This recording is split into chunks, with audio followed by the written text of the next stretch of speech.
Krishna Krishna Hare Hare Hare Rama Rama Rama Hare Hare Hare Krishna Krishna Krishna Hare Hare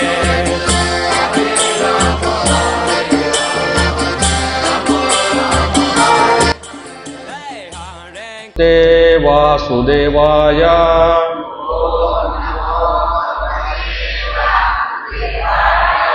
ओम नमो भगवते वासुदेवाय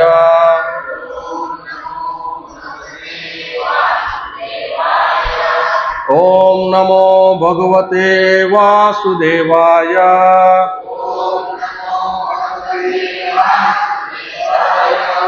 नारायणं नमस्कृत्य नरं चैव नरोत्तमं देवीं सरस्वतीं व्यासं ततो जयमुनिरयेत् नष्टप्रायेषु अभद्रेषु नित्यं भागवत सेवया भगवती उत्तम श्लोके भक्तिर्भवती नैष्ठिकी।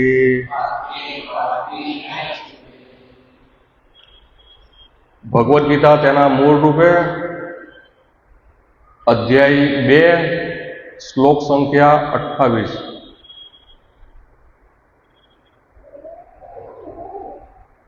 अव्यक्त आदीने भूतानि व्यक्त मध्यानि भारत अव्यक्त निधनानि एव तत्र का परिदेवना अव्यक्तादीनि भूतानि व्यक्त मध्यानि भारत अव्यक्त निधीनान्येव तत्र का परिदेवना अव्यक्तादीनि भूतानि व्यक्त मध्यानि भारत अव्यक्त निधनान्येव तत्र का परिदेवना अव्यक्तादीनि भूतानि व्यक्त मध्यानि भारत अव्यक्त निधनान्येव तत्र का परिदेवना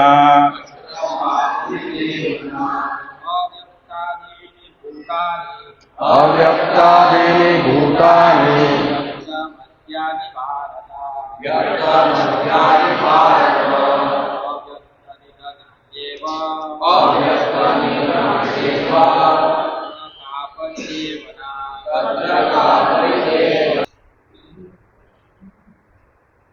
अव्यक्त आदिनी प्रारंभ अप्रगट भूतानि बधा प्राणियों व्यक्त प्रगट मध्यानि मध्यमा भारत हे भरतवंशी अव्यक्त अप्रगट निधनानि विनाश थये एव एवी ज रीते तत्र तेथी का कई परिदेवना शोक। अनुवाद અને ભાવાર્થ શીલ પ્રભુપાદ દ્વારા શીલ પ્રભુપાદ કે બધા જીવો આરંભે અવ્યક્ત હોય છે, મધ્યાવસ્થામાં વ્યક્ત થાય છે અને વિનાશ થયા પછી ફરીથી અવ્યક્ત થઈ જાય છે, તો પછી શોક કરવાની શી જરૂર છે? એકવાર મારી સાથે બોલજો. બધા જીવો આરંભે અવ્યક્ત હોય છે, મધ્ય અવસ્થામાં વ્યક્ત થાય છે અને વિનાશ થયા પછી ફરીથી અવ્યક્ત થઈ જાય છે. તો પછી શોક કરવાની શી જરૂર છે? ભાવાર્થ: આત્માના અસ્તિત્વમાં વિશ્વાસ ધરાવનારા અને આત્માના અસ્તિત્વને નહીં માનનારા એમ દાર્શનિકોના બે પ્રકાર છે. એ સ્વીકારવામાં આવે તો પણ બંને બાબતોમાં શોક કરવાનું કોઈ કારણ નથી. આત્માના અસ્તિત્વમાં વિશ્વાસ નહીં ધરાવનારાઓને વૈદિક શાસ્ત્રોના અનુયાયીઓ નાસ્તિક કહે છે. છતાં જો દલીલને ખાતર આપણા નાસ્તિકતાવાદી સિદ્ધાંતને માની લઈએ તો પણ શોક કરવાનું કોઈ કારણ રહેતું નથી. આત્માના જુદા અસ્તિત્વ સિવાયના બધા ભૌતિક તત્વો સર્જન પૂર્વે અદ્રશ્ય રહે છે. જે રીતે આકાશમાંથી વાયુ, વાયુમાંથી અગ્નિ, અગ્નિમાંથી જળ અને જળમાંથી પૃથ્વી વ્યક્ત થાય છે, તેમ આ સૂક્ષ્મ અવ્યક્ત અવસ્થામાંથી વ્યક્ત અવસ્થામાં આવે છે. પૃથ્વીમાંથી અનેક વૈવિધ્યોનું પ્રકટીકરણ થાય છે. દાખલા તરીકે એક વિશાળ ગગનચુંબી ઇમારત પૃથ્વીમાંથી જ પ્રગટ થાય છે. જ્યારે તેને તોડી પાડવામાં આવે છે ત્યારે વ્યક્ત થયેલું વસ્તુ ફરીથી અવ્યક્ત થઈ જાય છે. અંતે પરમાણુ રૂપે રહે છે અને અંતે પરમાણુ રૂપે રહે છે. શક્તિ સંચયનો નિયમ તો છે જ, પરંતુ સમયના વહેણમાં વસ્તુનો વ્યક્ત પ્રગટ થાય છે, અવ્યક્ત અપ્રગટ થાય છે, એ તફાવત છે. તો પછી વ્યક્ત કે અવ્યક્ત અવસ્થામાં શોક કરવાનું કયું કારણ છે? અવ્યક્ત અવસ્થામાં પણ ગમે તે રીતે વસ્તુઓ નષ્ટ થતી નથી. પ્રારંભિક તથા અંતિમ બંને અવસ્થામાં બધા જ તત્વો અવ્યક્ત રહે છે, માત્ર મધ્યાવસ્થામાં જ વ્યક્ત રહે છે. તેથી કોઈ ખાસ વાસ્તવિક ભૌતિક ફરક પડતો નથી. આ ભૌતિક શરીરો કાળક્રમે નાશવંત છે. અંતમંત ઇમે દેહા, પરંતુ આત્મા સનાતન છે. નિત્ય શોકતા શરીરિના. આ ભગવદ્ ગીતાના વૈદિક નિર્ણયને સ્વીકારતા હોઈએ તો પણ આપણે હંમેશા યાદ રાખવું જોઈએ કે શરીર એક વસ્ત્ર સમાન છે. તો પછી વસ્ત્ર પરિવર્તન થાય તેનો શોક શા માટે? શાશ્વત આત્માના સંબંધે ભૌતિક શરીરનું કોઈ વાસ્તવિક અસ્તિત્વ હોતું નથી. તે એક સ્વપ્ન જેવું છે. સ્વપ્નમાં આપણે આકાશમાં ઉડતા હોઈએ કે રાજા તરીકે રથારૂઢ થયેલા હોઈએ, પરંતુ જાગ્યા પછી જોઈ શકીએ છીએ કે આપણે આકાશમાં નથી અને રથમાં પણ નથી. વૈદિક જ્ઞાન ભૌતિક દેહના અસ્તિત્વ ન હોવાના સિદ્ધાંતના આધાર પર આત્મક સાક્ષાત્કારને પ્રોત્સાહન આપે છે. માટે આપણે આત્માના અસ્તિત્વને માનતા હોઈએ કે ન માનતા હોઈએ, તે બંને કિસ્સામાં શરીરના નાશ માટે શોક કરવાનું કોઈ કારણ રહેતું નથી. ઓમ અજ્ઞાનતિમિરાન્ધસ્ય જ્ઞાનમ જનશલાકયા ચક્ષુરુન્મિલિતં યેન તસ્મૈ શ્રી ગુરુવે નમઃ. નમો વિષ્ણુપાદાય કૃષ્ણપૃષ્ઠાય ભૂતલે શ્રીમદ્ભક્તિવિકાસ સ્વામીતિ નામિને. નમો વિષ્ણુપાદાય કૃષ્ણપૃષ્ઠાય ભૂતલે શ્રીમદ્ભક્તિવેદાંત સ્વામીતિ નામિને. નમસ્તે સારસ્વતે દેવે ગૌરવાણી પ્રચારિણે રૂચે શૂન્યવાદી પાશ્ચાત્યદેશતારિણે. શ્રી કૃષ્ણ ચૈતન્ય પ્રભુ નિત્યાનંદ શ્રી અદ્વૈત ગદાધર શિવાસાદિ ગૌર ભક્તવૃંદ. હરે કૃષ્ણ કૃષ્ણ કૃષ્ણ હરે હરે, હરે રામ રામ રામ હરે હરે. હરે કૃષ્ણ કૃષ્ણ કૃષ્ણ હરે હરે, હરે રામ રામ રામ હરે હરે. હરે કૃષ્ણ કૃષ્ણ કૃષ્ણ હરે હરે, હરે રામ રામ રામ હરે હરે. તો બધા ભક્તોનું સ્વાગત છે ઇસ્કોન તરફથી ચાલતા સોમવારના સત્સંગમાં. બહુ સુંદર સુંદર શ્લોક બધા એક પછી એક સાંભળીએ છીએ, સમજવાનો પ્રયાસ કરીએ છીએ. એવી જ રીતે આપણે ભગવાન તરફ ધીમે ધીમે આપણે આગળ વધીએ છીએ.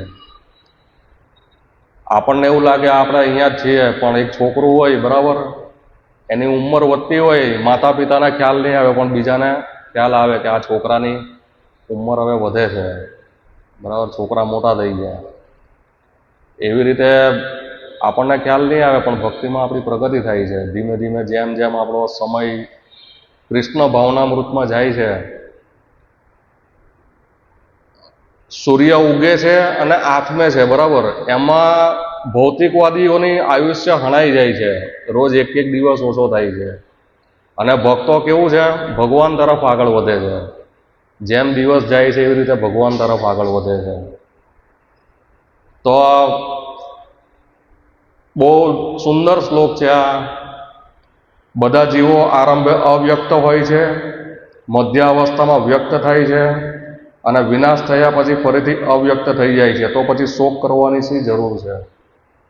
તો એના ઉદાહરણમાં પ્રભુપાદ 4 ઉદાહરણ આપે છે. ભાવાર્થમાં 4 ઉદાહરણ આપે છે. એક તો સૃષ્ટિના સર્જન વિશે, પહેલું છે સૃષ્ટિના સર્જન વિશે ઉદાહરણ આપે છે. બહુ સુંદર ઉદાહરણ છે. શ્રીમદ ભાગવતમના 2જા સ્કંદમાં છે આખું સૃષ્ટિનું સર્જન, બરાબર. આમાં લખેલું છે કે વાયુ, આકાશમાંથી વાયુ, વાયુમાંથી અગ્નિ, અગ્નિમાંથી જળ, જળમાંથી પૃથ્વી વ્યક્ત થાય છે અને સૂક્ષ્મ અવ્યક્ત અવસ્થામાંથી વ્યક્ત અવસ્થામાં આવે છે. આ સૂક્ષ્મ એટલે કેવું છે? વ્યક્તિગત આત્મા. જેવું આ જગત, ભૌતિક જગતમાં આવીએ છીએ, જેવી રીતે સૃષ્ટિનું નિર્માણ થાય એટલે બધા જીવો કેવું છે? વ્યક્ત અવસ્થામાં આવી જાય. જેવી રીતે સૃષ્ટિનું નિર્માણ થાય એટલે બધા જ જીવો ભગવાન આ ભૌતિક જગતમાં મૂકે અને બધા વ્યક્ત અવસ્થામાં આવી જાય. અને જ્યારે સૃષ્ટિનો પ્રલય થાય, બરાબર, એટલે બધા અવ્યક્ત અવસ્થામાં, એટલે કેવું છે? સુષુપ્ત અવસ્થામાં આવી જાય, બરાબર.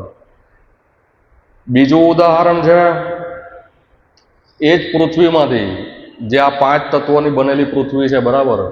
આમાં વ્યક્તિગત આત્મા શરીર ધારણ કરે છે, બરાબર. શરીરનો નાશ થાય છે એટલે પાછું અવ્યક્ત થઈ જાય છે, પછી બીજું શરીર ધારણ કરે છે, બરાબર. વ્યક્તિગત આત્માનું પણ એ રીતે છે. બીજું ઉદાહરણ છે પૃથ્વી તત્વમાંથી, એટલે જેટલા પણ આ 5 તત્વોનું બનેલું છે એમાંથી કેવું છે? પ્રભુપાદ બીજું ઉદાહરણ આપે છે. એક વિશાળ ગગનચુંબી ઇમારત પૃથ્વીમાંથી પ્રગટ થાય છે. આ જેટલી પણ ઇમારત ઊભી થાય છે, આ જેટલી પણ આપણે ઇમારતો જોઈએ છે, એ કયા તત્વમાંથી છે? પૃથ્વી તત્વમાંથી છે. વ્યક્ત થાય છે, અમુક વર્ષો જાય પછી અવ્યક્ત થઈ જાય, તોડી નાખવામાં આવે. એની આયુષ્ય પૂરી થઈ જાય બિલ્ડિંગની, એટલે ઇમારતને તોડી નાખવામાં આવે, એટલે અવ્યક્ત અવસ્થામાં, બરાબર. ત્રીજું ઉદાહરણ છે વસ્ત્રનું ઉદાહરણ આપે છે પ્રભુપાદ. વસ્ત્ર, જેવી રીતે આપણે રોજ વસ્ત્ર બદલીએ છીએ, વસ્ત્ર પરિવર્તન કરીએ છીએ, જૂના વસ્ત્રો કાઢીને ફેંકી દઈએ છીએ અને સમય જતાં આપણે નવા વસ્ત્ર ધારણ કરીએ છીએ, બરાબર.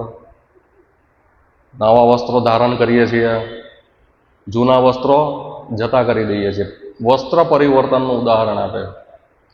અને ચોથું ઉદાહરણ છે સ્વપ્નનું. સ્વપ્નમાં આપણે જોઈએ છીએ કે આપણે આકાશમાં ઉડીએ છીએ, બરાબર. આકાશમાં ઉડીએ છીએ, પછી આપણે રાજા છીએ, એક રથમાં બેઠા છીએ રથમાં, બરાબર. અને જેવી સ્વપ્નમાંથી બહાર નીકળીએ એટલે હતા ન્યા ને ન્યા, કોઈ રાજા પણ નથી અને રથ પણ નથી. આપણી અવસ્થા, વ્યક્ત અવસ્થા અને અવ્યક્ત અવસ્થા, બરાબર. જેવું શરીર ધારણ કરીએ એટલે વ્યક્ત અવસ્થા. પહેલાં પણ અવ્યક્ત હતા, પછી વ્યક્ત અને મૃત્યુ પછી અવ્યક્ત, બરાબર. આ 4 ઉદાહરણ દ્વારા પ્રભુપાદ આ શ્લોકને સમજાવે છે. 4 ઉદાહરણ દ્વારા, બરાબર. એક તો સૃષ્ટિના સર્જન વિશે, ઇમારત વિશે, વસ્ત્ર પરિવર્તન અને સ્વપ્નમાં, બરાબર. સ્વપ્ન પૂરું થાય એટલે બધું આપણે છેલ્લા 4 શ્લોકથી અલગ અલગ દ્રષ્ટિકોણથી શરીર અને આત્મા વિશે ભગવાન સમજાવે છે, બરાબર. પણ સાથે સાથે એકનો એક શબ્દ વાપરવામાં આવે છે કે શોક કરવો નહીં. બરાબર. આની આગળના શ્લોકમાં છે શોચિતુમ અહર્ષિ, શોચિતુમ અહર્ષિ. 6 શ્લોકની અંદર ભગવાન કહે છે કે શોક નહીં કરવો જોઈએ. 6 શ્લોકની અંદર. બીજા અધ્યાયના 11મા શ્લોકમાં છે, બરાબર. પછી 25, 26, 27 ને 28 4 શ્લોકમાં ભગવાન અલગ અલગ દ્રષ્ટિકોણથી સમજાવે કે શોક નહીં કરવો જોઈએ. બરાબર. જે રીતે અલગ અલગ બૌદ્ધિક વિચારધારા દ્વારા, બરાબર, નાસ્તિકતા દ્વારા, ગુરુ શિષ્ય પરંપરા દ્વારા કોઈ પણ રીતે પણ શોક નહીં કરવો જોઈએ. એક શ્લોકમાં ભગવાન એવું કે ધીરજ તત્રના મુહ્યંતિ, ધીર પુરુષ આવા પરિવર્તનથી મૂંઝાતો નથી. એક શ્લોકમાં ભગવાન એવું કહે છે નાસ્ત્રત સંસાર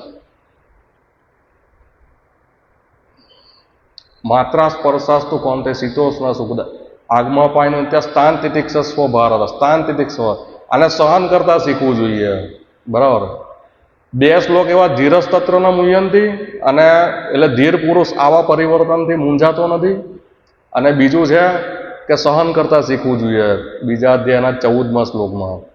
અને આ 6 શ્લોકની અંદર કહે છે કે શોક નહીં કરવો જોઈએ. બરાબર. તો આ શોકનું મૂળ કારણ શું છે ખ્યાલ છે?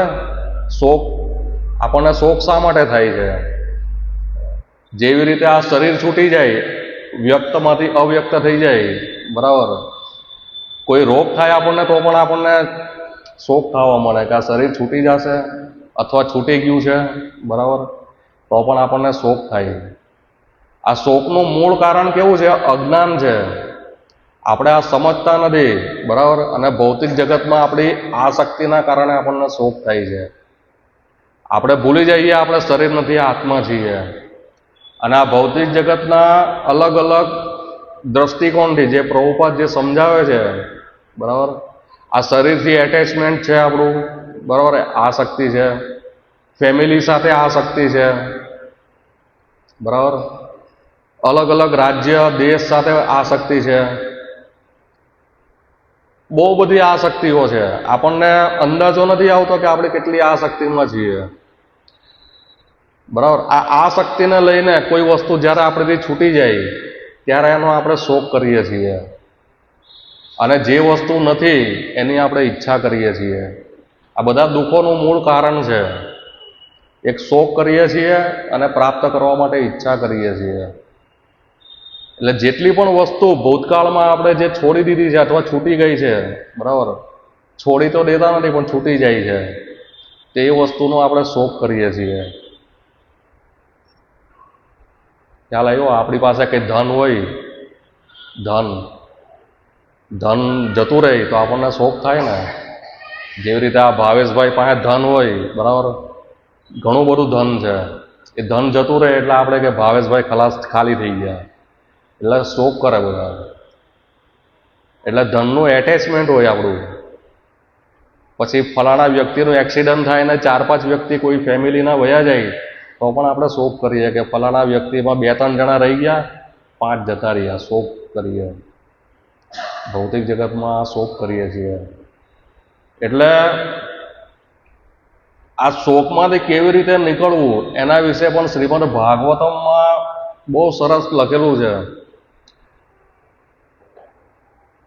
કે શ્રીમદ ભાગવતમ નું અધ્યયન કરવાથી, શ્રીમદ ભાગવતમ જે વ્યક્તિ અધ્યયન કરે છે ને એ આ બધા શોકમાંથી મુક્ત થઈ જાય છે. પરીક્ષિત મહારાજનું જ ઉદાહરણ લઈએ. પરીક્ષિત મહારાજ, બરાબર, 7 દિવસમાં એમની મૃત્યુ થવાની હોય છે અને ગંગા નદીના કિનારે બેસી જાય છે, બરાબર. ઘણું બધું છોડી દે છે, લગભગ બધું જ છોડી દે છે. અને સુખદેવ ગોસ્વામી જ્યારે આવે છે ત્યારે એને બધું જ યાદ કરાવે છે કે ચર્ચા કરવા માટે ઘણા બધા વિષયો છે, બરાબર. ચર્ચા કરવા માટે કેટલા છે? ઘણા બધા વિષયો છે, ગણ્યા ગણાય નહીં એટલા વિષયો છે. એ પરીક્ષિત મહારાજને યાદ કરાવે છે કે આપણે આટલું છોડીને આવ્યા છીએ, છોડી દીધું બધું. એટલે શોક કરવાનો નથી, હવે શ્રીમદ ભાગવતમ શ્રવણ કરવાનું છે. પહેલા સ્કંદના 7મા અધ્યાયના 7મા શ્લોકમાં લખે છે આ જે શોક છે ને 3 કાળનું અલગ અલગ રૂપાંતરિત થાય છે. જે ભૂતકાળમાં જે કંઈ થઈ ગયું છે એનો આપણે શોક કરીએ છીએ. કંઈ ધન છૂટી જાય, કોઈ વ્યક્તિ છૂટી જાય, ગયા સોમવારે પેલા પ્રભુજી આવેલા વિદ્યાનગરથી, તો એ કહેતા હતા ને કે એક છોકરી રડતી હતી, ભગવાન સામે વિલાપ કરતી હતી, બરાબર માતાજી, અને એમને પૂછવામાં આવ્યું કે કેમ, કે એનો બોયફ્રેન્ડ જતો રહ્યો વિદેશ, એટલે શોક કરતી હતી કે ભાઈ બોયફ્રેન્ડ જતો રહ્યો એમ, બરાબર. ભૂતકાળનું જે પણ થાય છે એ કેવું છે, એમાં આપણે શોક કરીએ છીએ, અને વર્તમાનમાં શું કરીએ છીએ આપણે, મોહ હોય છે આપણો, મોહ કે આ વસ્તુ છૂટવું નહીં જોઈએ, બરાબર. અત્યારે આપણું સારો પરિવાર છે, સારું ધન છે, બેંક બેલેન્સ છે, બરાબર છે, સારું શરીર છે, આમ જરાક આમ એક્સરસાઇઝ કરીને આમ, બરાબર, બોડી સારી છે, શરીર શારીરિક રીતે, આ બધો મોહ છે, બરાબર. વર્તમાન સ્થિતિમાં આપણે મોહમાં હોઈએ, આપણી મોહની સ્થિતિ થઈ જાય, અને ભવિષ્યમાંથી ભય ઉત્પન્ન થાય. ભવિષ્યની જ્યારે આપણે ચિંતા કરીએ ને કે કાલે શું થશે એમ, તેમાંથી ભય ઉત્પન્ન થાય. આ દરેક વ્યક્તિને ભય, આ ભૌતિક જગતમાં દરેક વ્યક્તિ શોકમાં શોક પણ કરે છે અને ભય પણ છે બધાને. કોઈ એવું વ્યક્તિ નથી કે એને ભય નથી, બરાબર. ધની વ્યક્તિ હોય ને એને ધન જવાની ભય હોય કે ધન જતું રહે, બરાબર. બહુ વિદ્વાન વ્યક્તિ હોય ને, વિદ્વાન વ્યક્તિ કે હું બહુ જ્ઞાની છું, બરાબર, આમ, તો એને પણ ભય હોય કે કોઈ મને હરાવી નહીં જાય. 50 માણસ બેઠા હોય ને હું બોલતો હોઉં તો મને કોઈ હરાવીને ન જવો જોઈએ એમ, એને પણ એવો ભય હોય. સમાજમાં જે બહુ ઉચ્ચ વ્યક્તિ હોય ને, આમ સારું ગણાતું હોય, સમાજમાં એક માભો હોય, તો એ વ્યક્તિને પણ એવો ભય હોય કે કંઈક સમાજમાં કે કુટુંબમાં કંઈ બની જાય તો અમારું નામ કેવું થઈ જાય, ખરાબ થઈ જશે, બરાબર. એવા દરેક વ્યક્તિને, અને દેહધારીને એની ભય હોય. આપણે દેહધારી શરીર ધારણ કર્યું છે ને, વ્યક્ત અવસ્થામાં છીએ આપણે, વ્યક્ત અવસ્થામાં છીએ, બરાબર. તો શેનો ભય હોય, આપણને મૃત્યુનો ભય હોય. હર કોઈ વ્યક્તિને મૃત્યુનો ભય હોય છે. આપણે શરીર ધારણ કર્યું છે એટલે વ્યક્ત અવસ્થામાં, અવ્યક્ત અવસ્થામાં, આપણી જે મૂળ અવસ્થામાં આવીએ ને તો પણ આપણને ભય છે, કારણ કે આ શરીર આરે કેવું છે, આપણી આસક્તિ છે, આપણું એટેચમેન્ટ છે. આ શરીરથી કોઈ પણ વસ્તુ છૂટવી નહીં જોઈએ ને આ શરીર પણ છૂટવું નહીં જોઈએ. શ્રીમદ ભાગવતમમાં એક કથામાં વર્ણન છે કે જ્યારે જીવાત્માને કાઢવામાં આવે ને શરીરમાંથી, તો એમાં પણ ફાઇટ થાય, કારણ કે જીવાત્માને આ શરીરમાં રહેવું હોય, બરાબર. કોઈના શરીર છોડવું નથી, ગમે એટલું રોગેશ થઈ જાય, ગમે એવા રોગ થાય ને તો પણ આ શરીર છોડવા નથી માંગતા આપણે. ઘણા મેં એવા કેસ જોયેલા છે, કેન્સર છે, કીડા નીકળતા હોય બોલો શરીરમાંથી, તો પણ એ હાજુ કરવા માટે દોડે જ, કારણ કે મારે આ એટેચમેન્ટ છે શરીર સાથે. એનો ભય છે આપણને, મૃત્યુનો ભય છે. કોઈ પણ વસ્તુ છૂટવી નહીં જોઈએ, અમારું માન નહીં જવું જોઈએ, બરાબર. ભયની, શોક, મોહ અને ભય, આ 3 વસ્તુ દરેક વ્યક્તિમાં છે આવું, બરાબર. પણ શ્રીમદ ભાગવતમમાં સુદ ગોસ્વામી કહે છે સૌનક ઋષિને કે શ્રીમદ ભાગવતમનું શ્રવણ કરવાથી કેવું છે, આપણા હૃદયમાં સુષુપ્ત અવસ્થામાં રહેલી કૃષ્ણ ભાવનામૃત છે ને, ભક્તિ, કૃષ્ણ ભક્તિ, એ કેવી છે, જાગૃત થઈ જાય. જ્યારે આપણે શ્રીમદ ભાગવતમનું શ્રવણ કરીએ અથવા અધ્યયન કરીએ તો આપણે કેવું છે, આ બધી શુદ્ધ ભક્તિ જે આપણા હૃદયમાં છે એ બધી અત્યારે છે, દરેકના હૃદયમાં છે. એવું નથી કે આપણે અહીંયા બેઠા છીએ, દરેક જીવના હૃદયમાં છે, સુષુપ્ત અવસ્થામાં. પણ એને જાગૃત કરવા માટે કેવું છે, શ્રીમદ ભાગવતમ, ભગવાનની કથા જ્યારે શ્રવણ કરીએ ને ત્યારે આ કેવું છે, આપણી જાગૃત અવસ્થામાં આવે, આપણા હૃદયમાં ભક્તિ પ્રગટ થાય, બરાબર. અને એ જ કથા સાંભળીને, ભગવાનની કથા આપણે રોજ સાંભળીએ, આપણે શરીર નથી આત્મા છીએ, શરીર નથી આત્મા છીએ, શરીર નથી આત્મા છીએ, બરાબર. અને આપણો આત્માનો સંબંધ કોની સાથે છે, ભગવાન કૃષ્ણ સાથે છે. બસ આ જ સમજવાનું છે, કૃષ્ણ સાથે આપણો સંબંધ છે, નિત્ય સંબંધ. તો આપણે બધા ભયમાંથી મુક્ત થઈ જઈએ, જેવી રીતે પરીક્ષિત મહારાજ બધા ભયમાંથી મુક્ત થઈ ગયા હતા, કોઈ ભય નહીં હતો. વિચાર કરો, આપણને કીધું હોય કે કાલે સવારે હવે આપણું હરે કૃષ્ણ થઈ જવાનું છે તો આપણે શું કરીએ? હા, વીમાના કાગળિયા ભેગા કરીએ પહેલાં, છોકરાને હાથમાં આપીએ, ભાઈ જો કાલે સવારે હું જાઉં ને એટલે બેંકમાં જાજે ભાઈ, આ વીમાના કાગળિયા પકાઈ આવજે. થાય ને એવું? પણ પરીક્ષિત મહારાજ વિચાર કરો, 335 અધ્યાય છે શ્રીમદ ભાગવતમમાં, 335 અધ્યાય 7 દિવસ રાત દિવસ સાંભળે છે, શ્રવણ કરે છે, અને ભયમાંથી મુક્ત થઈ જાય, શોકમાંથી મુક્ત થઈ જાય. શોક નથી કરતા કે એક નાનો છોકરો મને શ્રાપ આપી ગયા, એમ એક નાના એવા ઋષિ મુનિ હતા નાની ઉંમરના, એ મને શ્રાપ આપી દીધો, એવો શોક નથી કરતા. ધારતે તો એ શોકમાં, એ શ્રાપમાંથી મુક્ત થઈ શકે એમ હતા, પણ પ્રયાસ નથી કરતા.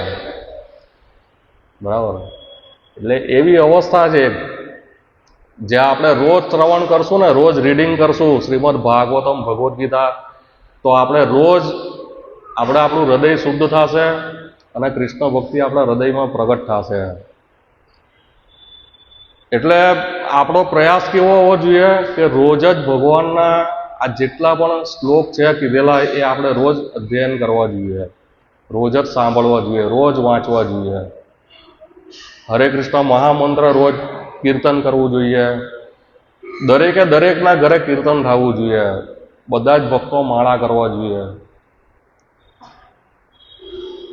ભક્તોનો સંગ કરવો જોઈએ. બરાબર? શુદ્ધ ભક્તોનો સંગ કરીએ ને તો પણ આપણો શોક, ભય જે પણ હોય ને બધું જતું રહે. જ્યારે આપણે કોઈ ભક્તને મળીએ ને એટલે બધું જ જતું રહે. ભક્તોની સાથે નહીં હોઈએ તો આપણે ઘણી બધી ચિંતાઓ કરીએ છીએ, ભયમાં હોઈએ. બરાબર? શોક કરતા હોઈએ, બધું જ કરતા હોઈએ. કારણ કે આપણા હૃદયમાં કેવું છે અત્યારે? કામ, ક્રોધ, લોભ, મદ, મત્સર બધું જ છે.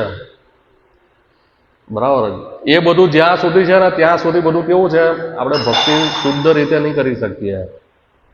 આપણે આ પદ્ધતિમાં છીએ, પ્રયાસ કરીએ છીએ, એ બહુ સારી વાત છે, પણ આ બધું કેવું છે? ધીમે ધીમે આ બધું છૂટવું જોઈએ, તો આપણે ભક્તિમાં પ્રગતિ કરી શકીએ. જેવી રીતે ભગવદ્ ગીતાનો એક શ્લોક છે, બ્રહ્મભૂત પ્રસન્ન આત્મા ન શોચતી ન કાંક્ષતી. બરાબર? અહીંયા લખેલું છે ન શોચીન તુમ અર્હસી. બરાબર? એટલે શોક નહીં કરવો જોઈએ. બ્રહ્મભૂત પ્રસન્ન આત્મા, બ્રહ્મભૂત પ્રસન્ન આત્મા જે છે, બરાબર, પોતાની મૂળ અવસ્થા પ્રાપ્ત કરે છે. ન શોચતી ન કાંક્ષતી. શોચતી એનો કોઈ શોક નથી કરતું, ન કાંક્ષતી કોઈ ઈચ્છા પણ નથી કરતું. બરાબર?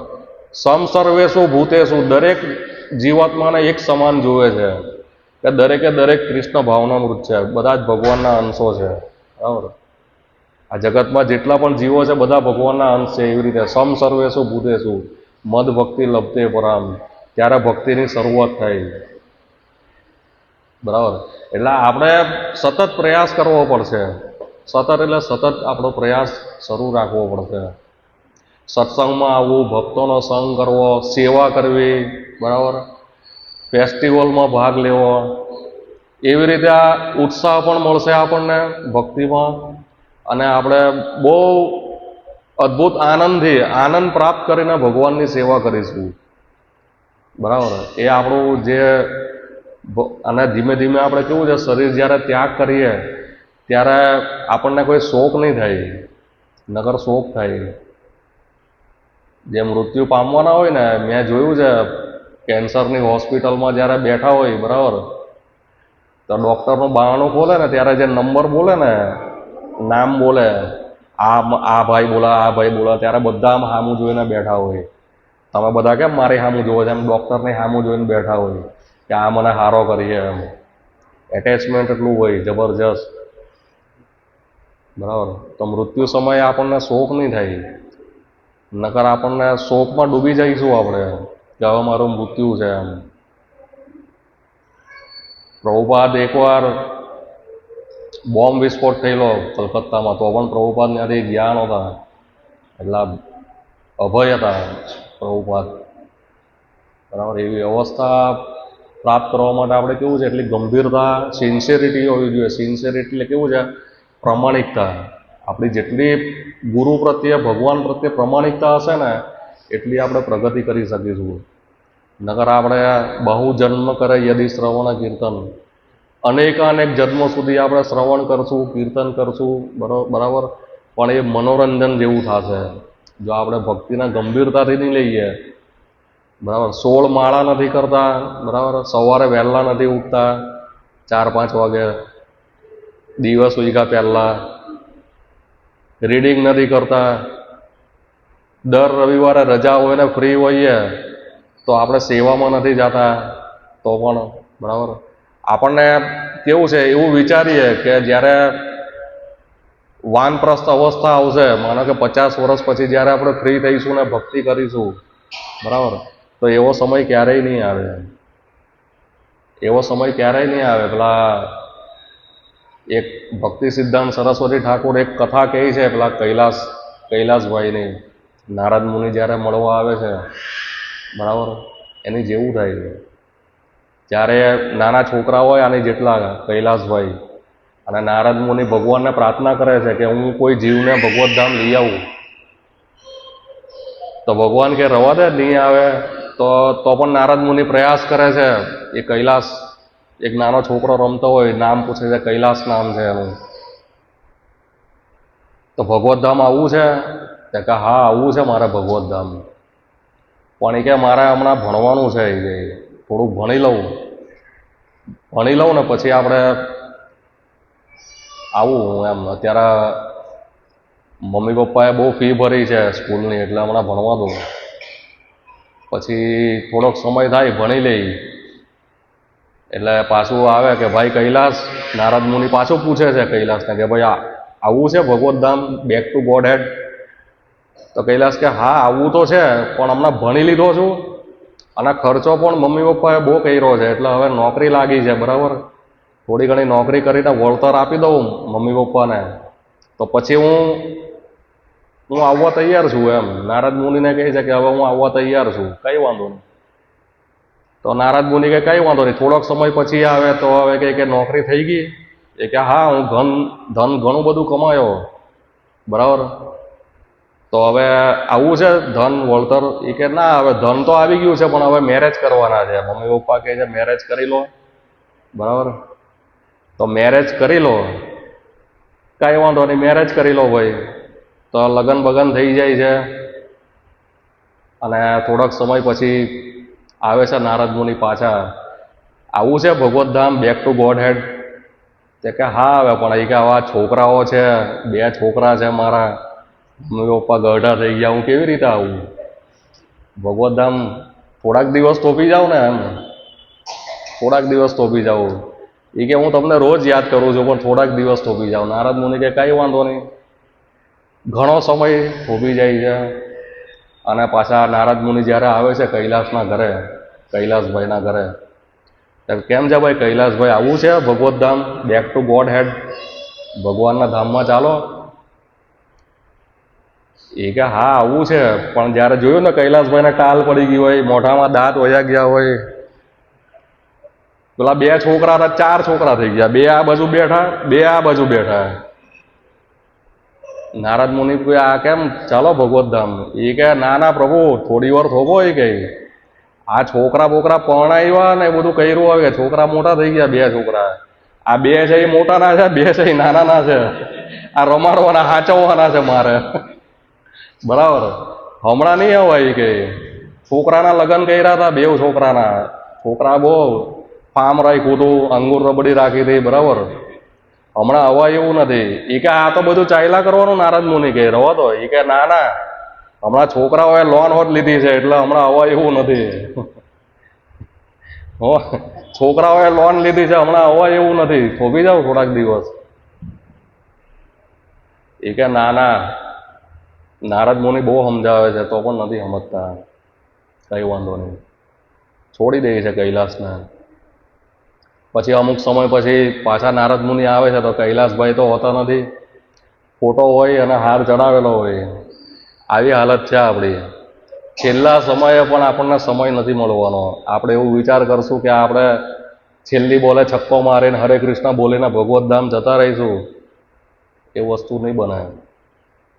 ગવર્મેન્ટ જોબ કરતા હોય ને 58 વર્ષે એને પણ રિટાયરમેન્ટ આપી દે, રિટાયર. આખું જીવન જે તમે કામ કર્યું છે ને એ તમે હવે નહીં કરી શકો. તમારું શરીર કામ નથી કરતું, બરાબર? તો વિચાર કરો, આપણે કૃષ્ણ ભક્તિ નહીં કરી હોય તો એ છેલ્લા સમયે આપણે કેવી રીતે ભગવાનનું નામ લઈશું? હા, ગંભીરતાથી 16 માળા નથી કરી, શ્રીમદ ભાગવતમનું શ્રવણ નથી કર્યું, અધ્યયન નથી કર્યું, ભગવદ્ ગીતા નથી વાંચી, તો આપણે ભગવાનનું નામ જ નહીં લઈ શકીએ.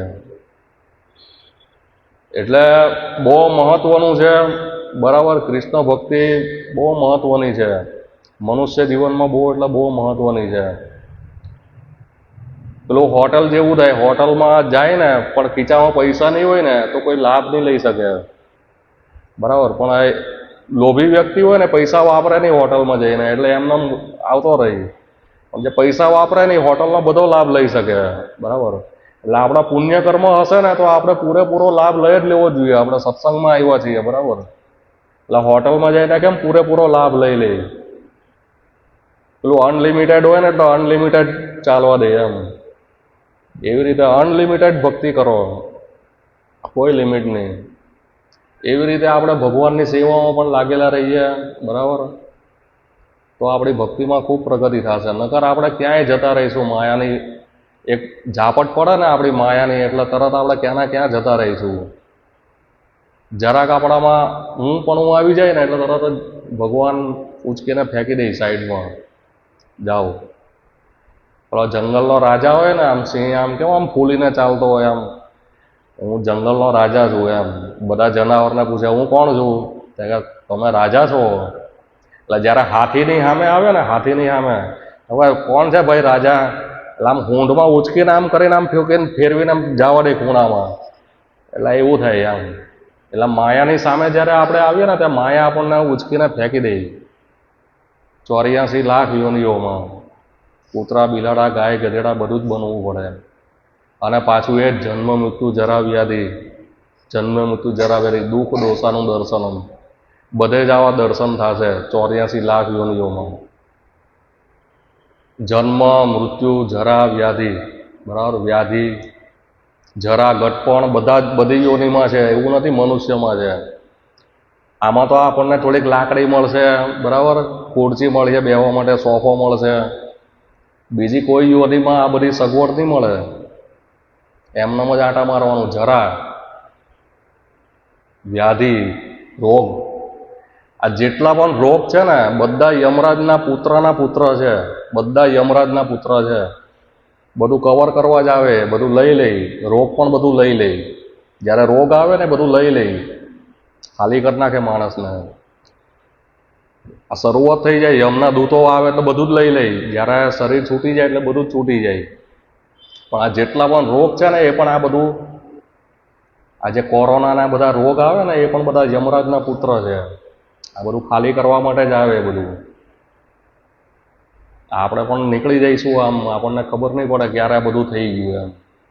આપણો પણ ફોટો હશે ઘરમાં, હાર લટકાવેલો હશે ઉકળનો, સુખડનો, આમ હારોથી મોતીનો હાર, બરાબર? પ્રભુજી બહુ સારા હતા એમ. એટલે એવું છે. એટલે આપણી ભક્તિમાં પ્રગતિ થવી જ જોઈએ, બરાબર? રવિવાર હોય, કોઈ કામ હોય તો વાત અલગ છે. આપણે સત્સંગમાં 60-65 ભક્તો આવે છે તો 20 ભક્તો બુક ડિસ્ટ્રીબ્યુશનમાં એવી રીતે આવવું જ જોઈએ. આપણને ખબર હોવી જોઈએ કે પ્રભુપાદની આજ્ઞા છે, પ્રચાર કરવો પ્રભુપાદની આજ્ઞા છે, ગુરુ મહારાજની આજ્ઞા છે, રાધેશ પ્રભુની આજ્ઞા છે, બધા આચાર્યોની આજ્ઞા છે, ચૈતન્ય મહાપ્રભુની આજ્ઞા છે, ભગવાન કૃષ્ણની આજ્ઞા છે. પ્રચાર કરીએ. દર રવિવારે સવારે મંગળા આરતીમાં આવવું જોઈએ. વિચારો, આપણે ઠંડી સહન નથી કરી શકતા, થોડીક ઊંઘ જાતી નથી કરતા. આપણને ઊંઘ આવે ને, ઊંઘ જાતી નથી કરતા. એનું પણ એટેચમેન્ટ છે આપણને. એ ગોદડામાં કાંઈ હોય નહીં પણ ગોદડું છૂટે નહીં. સવારે 3:30-4 વાગે અલાર્મ વાગે ને તો બંધ કરી દે એમ, ફટનારાનો ભાઈ બેસાનો કોનો એમ.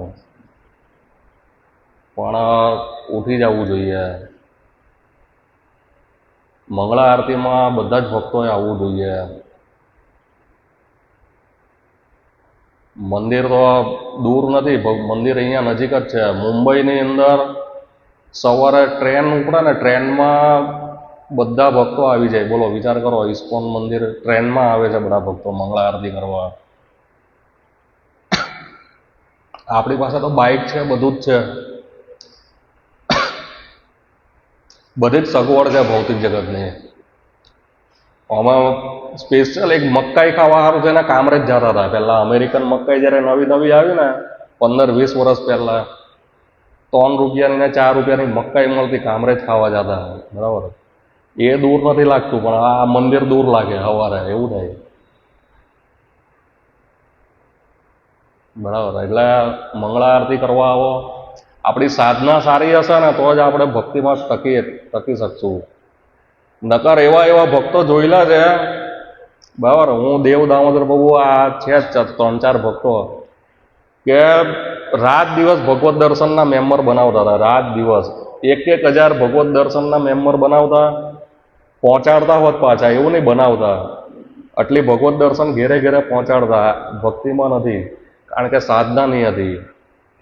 શાસ્ત્ર અધ્યયન નહોતા કરતા, મંગળા આરતી નહોતા કરતા, માળામાં બરાબર નહીં હોય, એ ભક્તિમાંથી નીકળી જાય ધીમે રહીને. આપણે પેલું જોયું ને કે આમાં નબળું માણસ કોણ છે એટલે ન્યાય એટેક કરે. એમ નબળું માણસ હોય ને ન્યાય એટેક કરે. એટલે માયા એવી રીતે જ જુએ કે આ નબળો ભક્ત છે, તરત જ બોચી પકડીને લઈ લે, ભાઈ આવી જાય. એટલે એવું છે, આપણી સાધના બહુ સ્ટ્રોંગ હોવી જોઈએ. સાધના સારી થશે, મંગળા આરતી કરીશું, 16 માળા કરીશું. બરાબર, એવી પ્રજલ્પ જપ નહીં, વાતો કરતા કરતા નહીં, એક જ જગ્યાએ બેસીને 16 માળા કરવી. બરાબર, 16 માળા ભક્તોની સાથે બેસીને કરવી. રીડિંગ કરવું ભક્તોની સાથે બેસીને. આપણે એવી પણ વ્યવસ્થા કરશું ભવિષ્યમાં કે સાથે બેસીને રીડિંગ કરીએ આપણે બધા ભક્તો. રીડિંગ કેમ નહીં થાય? સમય ગમે એવો હોય. રાધિકા રમણ પ્રભુ જે હતા, બરાબર, અમે કામ કરતા હતા સાથે, 5 મિનિટ જોખમ મેળવે ને ત્યાં સુધીમાં 15 મિનિટમાં બધું રીડિંગ કરી નાખે. બેઠા બેઠા ભગવદ્ ગીતાના 2-4 શ્લોક વાંચી લે. એટલે એક ક્ષણનો સદુપયોગ કરતા હતા. અને આપણે મોબાઈલ લઈને બેસી જઈએ. સમય મળ્યો એટલે મોબાઈલ લઈ લેવાનો, ફેસબુક ને વોટ્સએપ લઈને બેસી જઈએ. બરાબર, આખા ગામનો કચરો એમાં નાખેલો હોય ફેસબુકમાં, અને એ ફેસબુક આપણે ખોલીને બેસીએ. વોટ્સએપમાં આખા ગામનો કચરો આવે, અને એ જ કચરો આપણે ખોલીને બેસીએ. કચરામાંથી કાંઈક મળી જાય. ભગવદ્ ગીતા નથી ખોલતા, એ કચરો ખોલીને બેસીએ. સવારે પણ ઉઠીને અને સાંજે ઉઠતી વખતે પણ એ જ સમયે જ્યારે આપણે ભગવદ્ ગીતા અને કૃષ્ણ બુક વાંચીએ ને તો એ બેસ્ટ છે. એટલે પ્રયાસ કરો ભક્તિમાં પ્રગતિ કરવા માટે. હરે કૃષ્ણ.